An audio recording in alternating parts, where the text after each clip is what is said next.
வணக்கம். மூலம் இரத்த கசிவுக்கான இன்னும் சில ஆலோசனைகளை வழங்க உள்ளேன். திருமண விழாக்களில் சென்றீர்கள் என்றால் அங்கு இரவு உணவு தவிர்த்திடுங்கள். சாப்பாடு சாப்பிட்டோம் என்றால் உங்களுக்கு நிச்சயம் மூலம் அல்லது இரத்த கசிவுகள் ஏற்படும். தவிர்க்க முடியாத சூழ்நிலையில் உணவு சாப்பிட்டால், திருமண விழாக்களில் உணவுகளை சாப்பிட்டால் தண்ணீர் 1 லிட்டர் முதல் அல்லது அதிகம் தண்ணீர் எடுத்து குடியுங்கள். அப்பொழுது உங்களுக்கு சிறிது பாதிப்புகள் குறையும். அதே போன்று வெளியில் கடைகளில் ஹோட்டல்களில் உணவுகளை தவிர்த்து விடுங்கள். வீட்டு உணவுகளை மட்டும் எடுத்துக்கொள்ளுங்கள்.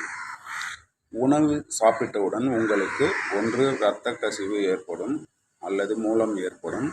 பிறகு உறுப்புகளில் எரிச்சல், சூடு இது போன்ற பிரச்சனைகளை உடனடியாக உங்களுக்கு காட்டி கொடுக்கும். ஆகையால் இவற்றை தவிர்த்து விடுங்கள். பிறகு வெஸ்டர்ன் டாய்லெட், இது அதிகப்படியாக தவிர்த்து விடுங்கள். இந்தியன் டாய்லெட்டை பயன்படுத்துங்கள். வெஸ்டர்ன் டாய்லெட் பயன்படுத்துவது ஒன்று உயரமாக இருப்பவர்களுக்காக பயன்படுத்தப்படுகிறது, மற்றொன்று நோயாளிகளுக்கு. பிறகு பிரசவம் அதாவது மாசமாக இருக்கும் பெண்களுக்கு பயன்படும். மற்றவர்கள் அனைவரும் இந்தியன் டாய்லெட்டை பயன்படுத்துவதே மிக சிறப்பு. நோய்களை நாமே தேர்வு செய்யக்கூடாது. வெஸ்டர்ன் டாய்லெட் பயன்படுத்தினால் உங்களுக்கு மூலம் பிரச்சனை அதிகரிக்கும். அதை முடிந்தவரை அனைவரும் தவிர்த்து விடுங்கள். பிறகு மரம் ஏறுவது இது போன்ற பணிகள் செய்பவர்கள் தவிர்த்து விடுங்கள்.